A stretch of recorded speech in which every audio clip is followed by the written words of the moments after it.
Good morning, everyone. Broadcasting here from Lexington, South Carolina. As we're getting started here, I'd love for you to go ahead and find your chat box and get familiar with where it's located. We will be using the chat box here for a little bit of things as we're getting started, and we'll mostly be using the Q&A box as we're getting started here. So if you want to go ahead and find your chat box there, and in your chat box, as we're getting started, let's go ahead and type in there the city and state of where you're tuning in from, so we kind of see where everybody is from across the country and possibly around the world. We usually have a few international folk on here with us, kind of tuning in, kind of seeing what's going on. So if you have a chance right now, go ahead and find that chat box and type it in there. Looks like we have here Atlanta, Georgia, got Dallas, Texas, Chicago.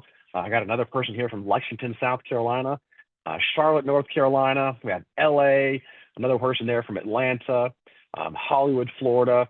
So as you're jumping in here, get familiar with the kind of the layout here if you aren't already with the Zoom platform, and go ahead and find that chat box and just type in where your city and state is as to where you're located here. So, and as we're getting started here, we're not going to be using the chat box too much. We're going to be primarily using the Q&A box. And so make sure you become familiar with where that's located as well. We'll be turning the kind of chat feature off as far as communicating with us on that once we get started here. But want to make sure everybody knows exactly where we are. So let's see here. We got New York, Denver, Elliott City, Maryland, South Carolina. We have East Brunswick, New Jersey. Good to have everyone on here tuning in. This is one of those topics that I know many people have been talking about in the industry and want to be able to cover a few points related to it regarding the Trump administration and raising capital. So we'll be diving in there here just a moment. Fort Lauderdale, Florida there. So first off, welcome to 2025. I know kind of the theme has been survive until 2025. So hopefully you guys have all done really well. And for those of you who are just getting started, you're looking forward to seeing what 2025 is going to bring you. As you can see here on the screen, we do have a book called Apartment Syndication, the ultimate guide for the active or passive investor. If you have not picked up a copy of this, I would highly recommend you do that, especially as you have started to set some goals. If not already set goals for 2025, you can set some goals for 2025, review this book.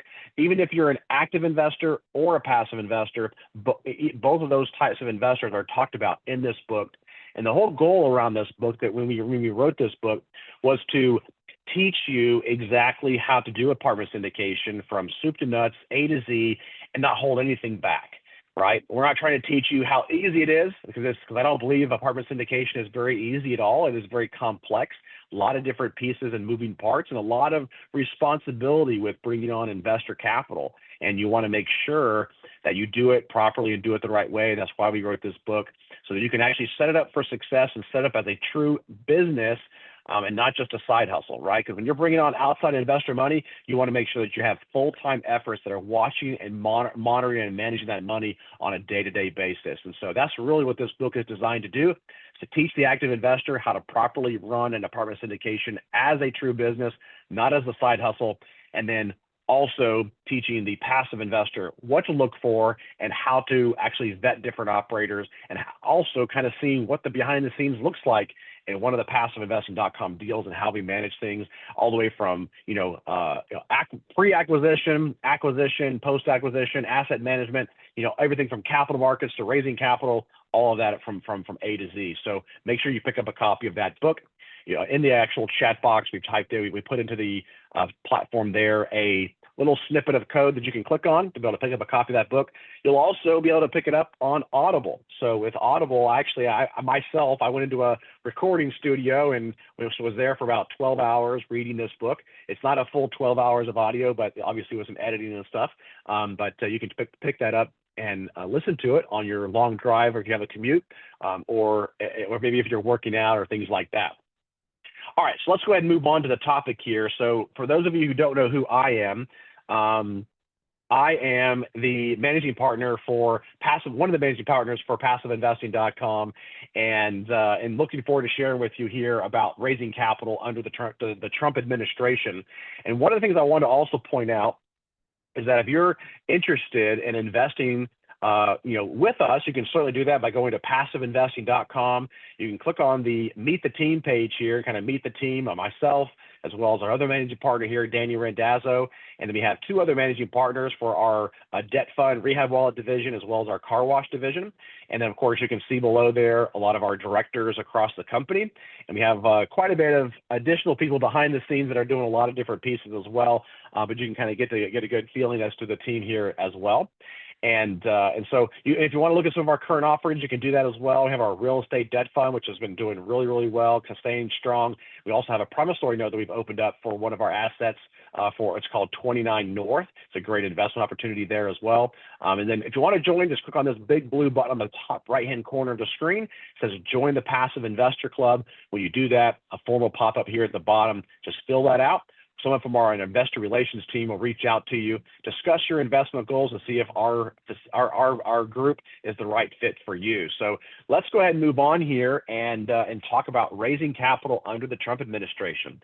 So the goal today is to spend about 15, 20 minutes in discussion, and then I will open it up to some questions and answers as well throughout, so that you can actually and ask some questions to me as well. All right, so let's see here. First topic here is going to be, will apartment syndication work in the new Trump economy? So I would say that the answer to that question is that we can look back into when President Trump was in office before, and during his 4 years, and being able to raise capital while he was president was actually a very, very easy thing to do, very good thing to do, and there was a lot of money that was made in apartment syndication. Now, I want to kind of change this just a little bit and say that we're not necessarily, I would not necessarily say that apartment syndication is the only thing that you should look at, right? Obviously, this is the Multifamily Investor Nation. That's what this webinar is about, is around apartment syndication, acquisitions around kind of multifamily investments. But there are going to be a lot of other opportunities, I believe, with the Trump administration and the new Trump economy that will open it up for some other alternative investments. And one of the things that our group is really enjoying right now is the kind of debt finance and credit space, right? So I mentioned earlier we have our debt fund, and we actually opened that up in June of 2020 at kind of the beginning stages, if you will, of the kind of COVID era.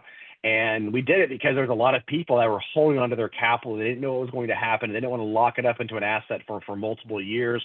They wanted to still make a nice, good return off of it, but also be able to have the option of pulling that money back whenever they needed it. And so we started that in June of 2020 with our own capital, and then put in over 7 figures of our own capital, put in a lot of the systems and procedures and processes in place. And fast forward to today in 2024, we just got our final numbers. And we lent out a little over $120 million last year in rehab loans, or fix and flip loans, if you will, hard money loans to people primarily in the Carolinas. And then we have a couple other states that we've done it in as well, like Ohio and Florida and Georgia, Tennessee, things like that. But that fund, we started off with our own capital in June of 2020 and then launched it in October 2020 with our own investors. And we have a little over about 90 million that's in that fund from our investors, and it has continued to do really well and perform very well. Never missed a distribution, and haven't lost any investor capital with it at all whatsoever. Matter of fact, of the 1,400 plus loans that are in that fund that we have issued out since the inception of that fund, we've only had 3 of them that have been in default, and even those didn't lose any investor capital, which has been great. Many of those we've able to just turn over and sell to another borrower. They're able to take it over. We made money. The new borrower made money, and it worked out really well. And so I believe that moving forward into 2025, apartment syndication will not be as intense as it was in the past, primarily around the interest rate environment still. So because the interest rates are still a little bit higher than what we're used to right now, I think that there's going to still be a little bit of a slowness, if you will, in apartment syndication. I still think there will be some trading activity occurring, especially with assets and deals that are not necessarily in a position where they would want to sell right now, but they're being forced to sell because of some of the debt and financing related pieces, whether they are because the interest rates are so high, the DSCR constraints are causing them to put in more capital to the deal and potentially sell them, at a loss. I think we're going to see some of that uptick here in 2025, unless there's some major changes, whether it be a recession that would be coming, or the Fed decides to drastically reduce the interest rates for other reasons. But I do believe that apartment syndication, as well as syndications around other alternative spaces, will continue to do well in the Trump economy because of what he has done during his prior administration as well. And while we're talking about, this side of things about what we think Trump is going to do here in 2025, I'm going to turn on my speculation hat here to kind of, give you some of my additional thoughts on this. So on this third bullet down here, you can see about the bonus depreciation, right? So one of the biggest things that's been talked about with the Trump administration has been around bonus depreciation. So for those of you who might be new to this space and not really familiar with all the different types of depreciation, there are three primary types of depreciation. Number one, you have your straight line depreciation. So if it's a commercial asset, it's a 39-year straight line depreciation. If it's a residential asset, then it's 27.5-year straight line depreciation. So what it means by straight line is that whatever price you paid for the asset, if you take out the land value, because land is not depreciable, take out the land value, whatever that amount is left over, you can divide it by either 27.5 or 39 years. And that's how much each year you can take as depreciation in that first level of straight line depreciation. The second, of course, is accelerated depreciation, where you can do a cost segregation study and an analysis by a third-party engineer firm on your property, which allows you to accelerate and front load for the first 5 to 15 years depreciation, so that you can, instead of waiting 27.5 or 39 years to depreciate it, you can front load certain pieces and parts of the asset a little bit earlier to be able to, which have a faster or more accelerated depreciation schedule, to be able to take and front load some of that depreciation those first 5 to 15 years, depending on the classification of depreciation for that particular item in your asset. And then the third level is this bonus depreciation, right? Well, when Trump was in office, it was 100% bonus depreciation. So bonus depreciation has been sunsetting over the last couple of years. So it was at 100%, then it dropped down to 80%, 60%, 40%. And so what I think is going to happen is that once Trump gets in office, January 20th, 2025, I think one of the things that he's going to do is he's going to retroactively bring back the 100% bonus depreciation. Now, I'm speculating here. As part of my speculation is my hope that he does that, because it'll help us out to be able to retroactively do it. So instead of just saying, okay, starting in 2025, it'll be 100%, he's going to go back and say, all right, we're going to do this as if it never sunsetted to begin with, right? And that we can have this bonus depreciation and go back and fix in the last couple of years where it has started to sunset. I think that'll be a great thing for the economy. I think it'll be a great thing for us as real estate investors. And in general, it's going to be a great thing moving forward, because what this bonus depreciation does is it motivates developers and syndicators like ourselves who go into an asset, buy it to be able to renovate it. Well, any of those renovation costs within those first 12 months, that's what that bonus depreciation does, is it allows you to take all the money that you spent for renovations in the first 12 months of ownership and depreciate it at 100%, right? Well, right now it's less than that, right? Because of the sunsetting that has occurred with this bonus depreciation. But if we can get it back to 100%, that would help us out to be able to have more money pushing into the economy, to be able to do more renovations, and a lot of these, not necessarily developers, but renovation people that are buying apartments, buying different types of commercial assets, will want to spend that money to be able to improve their property, which will just overall stimulate the economy even further. Because if we spend money to do renovations, that's hiring, other, labor workers to be able to give them more opportunity for jobs, and they'll have to expand their footprint as well, which again puts more money into the economy, generates more revenue from payroll taxes, and all of the above. It has that kind of trickle down effect, if you will. So that's my suspicion there. We'll look back. This time in 2026 and see, was Dan right or not? But I don't have any, inner workings or lines into the White House. I guess he's not into the White House yet, but Mar-a-Lago to see, is that really what he's planning? But I know there's been some discussions and some talks about that. And obviously, he is also a real estate person, so he likes real estate. So hopefully, he'll be able to pull that trigger and make that happen for us with the bonus depreciation moving into 2025 here. All right, so let's talk about these next two topics here. We have kind of two of them. Really, it's really just one. It looks like we have two of these bullets that are repeated here.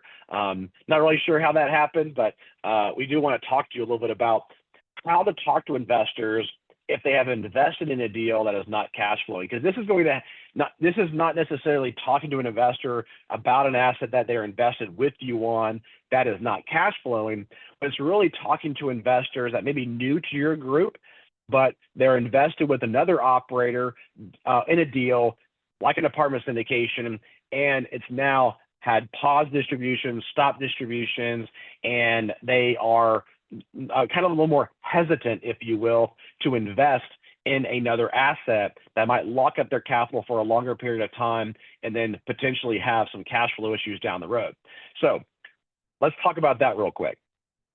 So when raising capital here in the Trump administration era, I think having these conversations are going to be uber important, because the last 2 to 3 years has been a lot of turmoil in this space, because there's a lot of assets that had, and a lot of operators that put on bridge debt, right? And our group, PassiveInvesting.com, is included in that, right? We've had assets, so we had bridge debt on there. These floating rate loans skyrocketed, right? And so thankfully we had some hedge of protection there to be able to help us, be able to avoid even major issues by having those interest rate caps, right? Those interest rate caps are kind of that insurance policy to keep the interest rate on your loan from going too high, where you just really can't afford the debt service.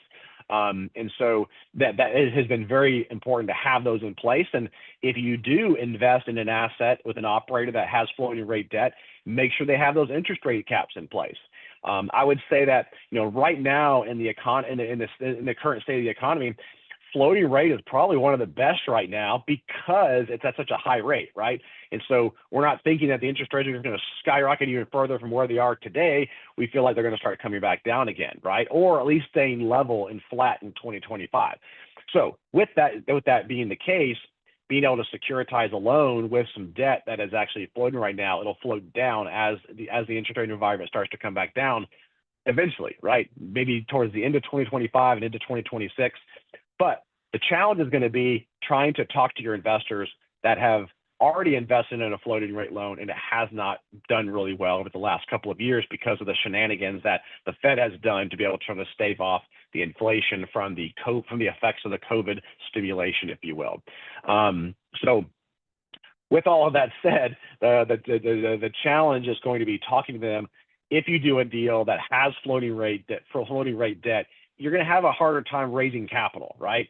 So my suggestion would be to stay away from it this time, the floating rate loan, unless it has specific terms that will be very beneficial for you, or if it's a short-term investment, right? If you're planning on buying a property, doing something with it within 6 to 12 months, just trying to flip it, that might be a good opportunity to do that. But I would definitely make sure you have ample operating reserves in place to make sure that if you need that, you have that available to you.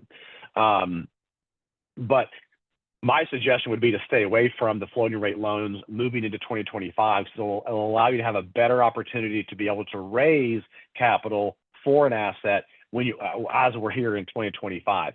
And the way you have to really talk to these investors is that, especially if you're not doing floating rate loans, is that, hey, we're not doing floating rate loans because in the last couple of years, floating rate loans is what has caused a lot of the issues surrounding cash flow crunches, right?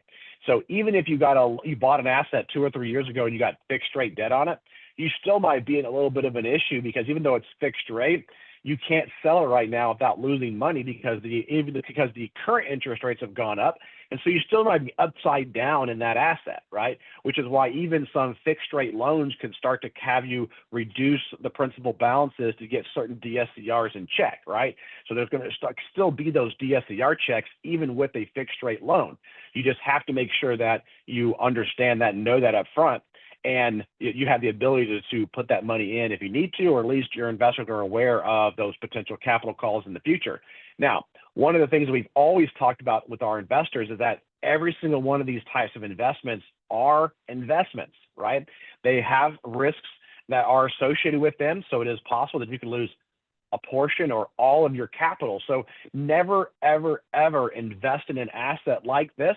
When I say like this, like an apartment syndication or alternative investments or anything, like whether it be equities or anything, unless you can lose all, you're okay with losing all of it. That doesn't mean you want to, right? Like I've done some investments myself, and I didn't want to lose the money, but we did lose the money, right? And for those of you who don't know, I'm an LP investor, a limited partner investor in about 85 different apartment and hotel and self-storage and car wash syndications around the country. So I have a lot of experience when it comes to that. It's one of the reasons why I wrote an article called "The 7 Red Flags of Apartment Investing," right? And you can get a copy of that. I think it might actually have been 8 flags now, because I might have added another one recently. So if you have not reviewed that, make sure you do that to get some information as an LP as to what to look for, how to talk to how to talk to operators and GPs about vetting them to make sure that they are the right. It's basically my wife and I that in our own due diligence over the last, probably 5 years or so of vetting a lot of these different operators of what we look for. Thankfully, knock on wood, I've only had one asset that, really was a kind of we lost all the money in that limited partnership. And because of some various things with the asset and some of the boiler and the chillers that went out, and occupancy went down to 30%, and that operator ended up having to get it taken back from the bank. So I have one so far that has done that. There's been several others that have had capital calls. We've had to put money in. There have been some that have done raised some promissory notes, things like that. But for the most part, my portfolio as a limited partner has fared very well. So if you are interested, you can go to our website, passiveinvesting.com, and you can type into the chat box there. You can type into not the chat box, you can type into the search box under our Knowledge Center at the top. You can type in red flags, and it'll give you that information regarding the red flags for it. So make sure you take a moment to do that. Let me actually see here. I might actually have this already set up for you. Let's see. Yes, I actually have this already set up. So I'm going to send you a link inside of this box here. All right, there you go. So this is actually a landing page for these red flags. If you'd like, just type it into the chat box there if you wanted to take a look at it and kind of see what those red flags are. So feel free to do that. All right, so talking with investors about a deal here in 2025 is going to be interesting, right? Because there's going to be some people that have had some issues with some operators, but you have to realize that when you're talking to these investors, they might have some baggage, but at the end of the day, there's only really 2 main options for investing. Invest in real estate as an operator, or as you being an active investor, or as a passive investor. That's one option, or other types of investments, right? Whether it is, whether it be in the equities market, whether it be stocks, bonds, mutuals, things like that. Which again, I'm not a fan of that. I mean, I do play in it a little bit, but I'm not a really big fan of that long term for building my wealth. 95% of my wealth is caught up in real estate, right? Because I'm a believer in real estate and the appreciation. I also like depreciation to be able to increase my income now and to be able to be a long-term kind of wealth generating tool, right? So talking to investors now, you really have to kind of pivot that conversation into, hey, I understand that you might be in a deal, or maybe you talk to somebody where it's not cash flowing, no distributions, but also explaining to them what happened, right? So if that operator was a poor operator, that's very easy to explain too, right? Because if it's a poor operator where they mismanaged the deal, they ran out of money, all these things that had nothing to do with capital markets and the macroeconomic conditions that we're in, then that's a whole nother conversation about how you're different, because how you properly manage your assets and you set yourself up for success.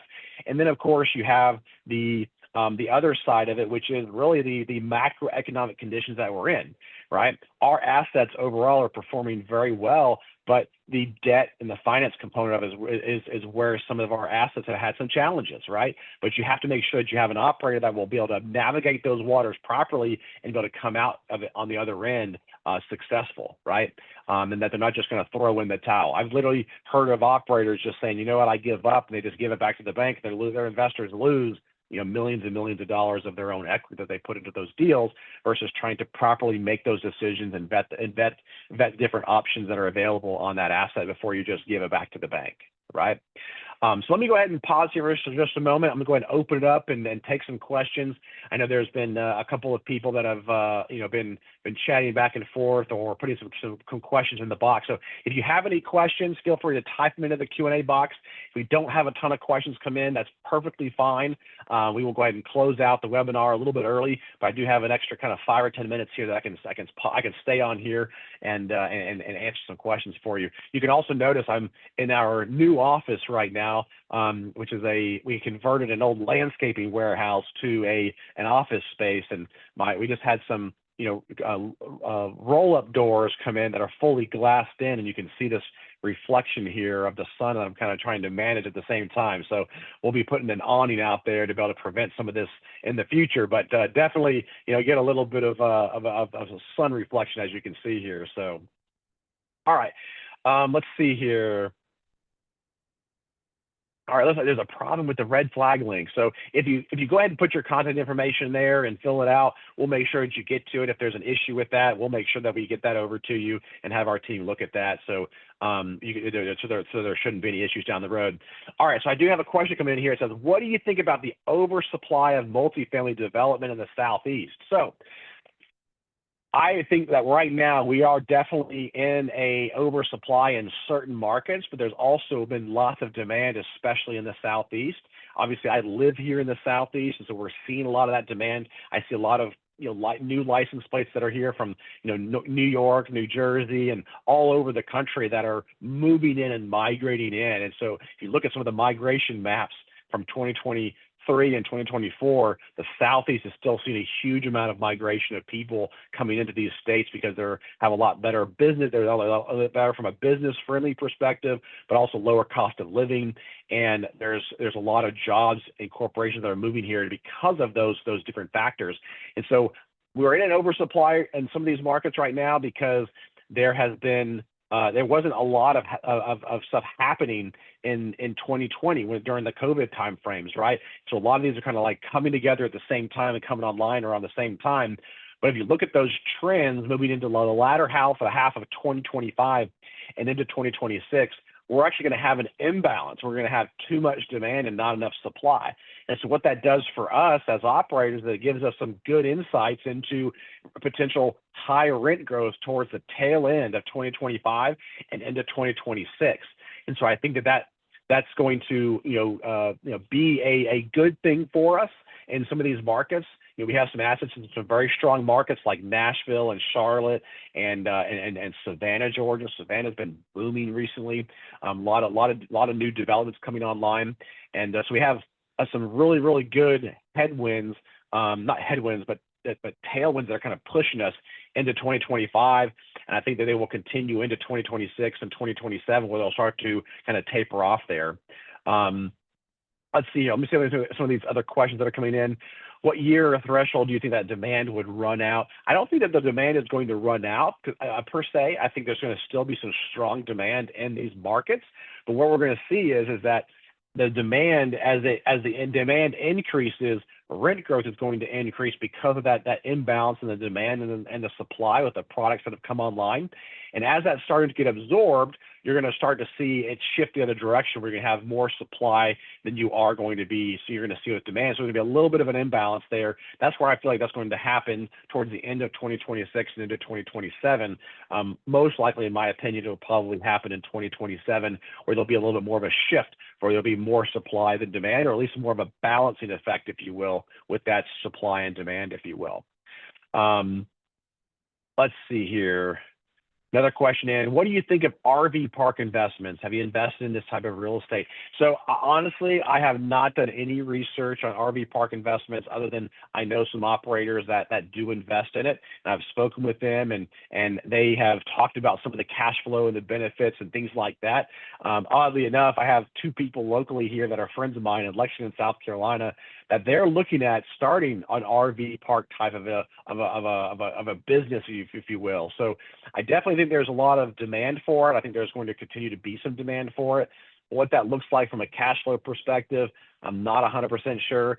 I do know that with that type of an investment, there's not going to be as much depreciation with it because usually there's not a lot of infrastructure in place when it comes to the ability to create depreciation, because remember, land is not depreciable. So there has to be some sort of infrastructure in place, whether it be a large building or something like that. Now, you still might have, some roads or pipes or plumbing and electrical and stuff like that are in place that allows you to be able to have some depreciation, but I don't think the depreciation effects are really there for what a lot of people are looking at. So, all right.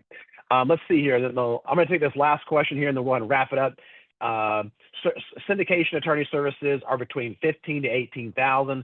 What would be logically effective multifamily investment price range to go for full syndication versus simple LLC structure with an LP-GP outlined relationship? So this is a loaded question, not necessarily the topic of this particular webinar.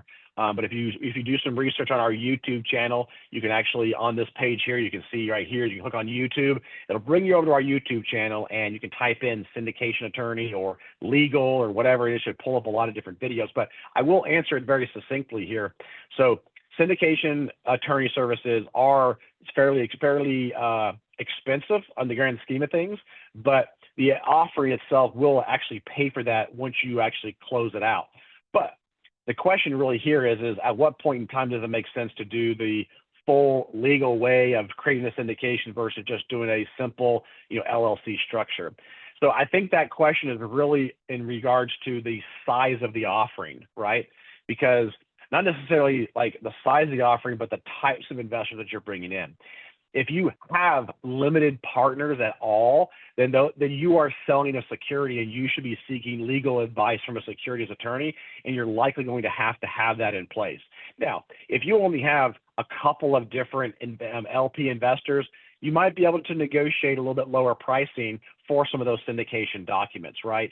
So you might not necessarily have to have the full package, if you will, where you're spending, close to $20,000 for those documents. I would also ask around, because there are some attorneys that specialize in kind of a smaller structure where they have a lower fee range. So do some research on that as well.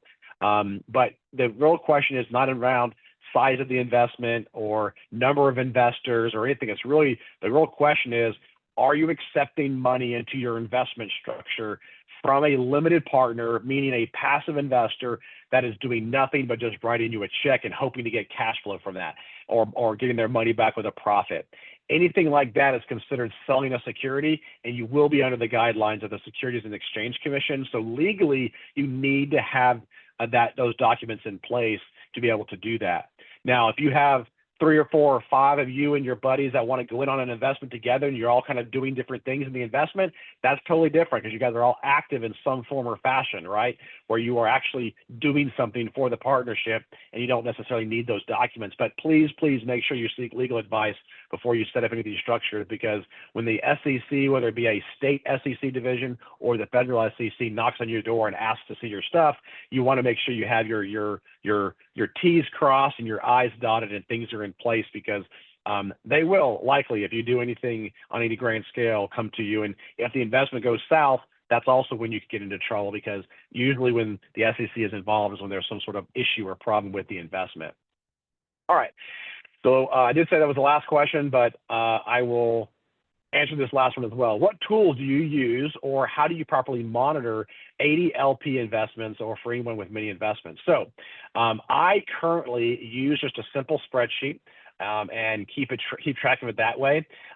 There is also, I can't remember the name of the group, but there's also another group that actually started a website, a subscription service. I don't personally use it, but you can actually put in your entire portfolio in there and keep track of multiple operators and syndicators and things like that to be able to keep track of all of them, right? But I just found it very simple for me and my wife to be able to keep track of it, where whenever we decide to invest in a different LP investment, we open up that spreadsheet, put in the name of the investment, the address, the number of units, the type of investment, the amount of money we invested into it, the projected overall return, preferred returns, and then keeping track of making sure that the tax returns get submitted on time, because we have a large package right now that we have to submit with our tax returns.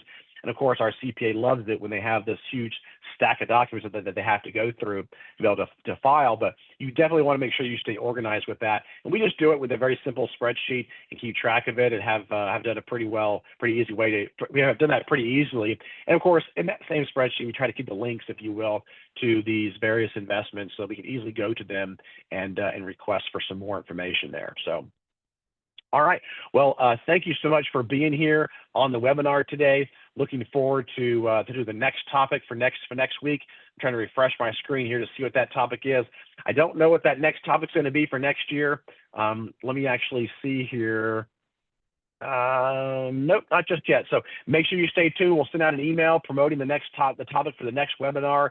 And you can also go to the multifamilyinvestornation.com website to be able to see that next topic for the next time we get together. And thank you so much for being here. Look, if you have any questions for us, reach out. Make sure you grab a copy of our book, as well as go to our podcast and our YouTube channel and connect with us further there. So thank you so much for being here, and I hope everyone has a wonderful start to your 2025 year.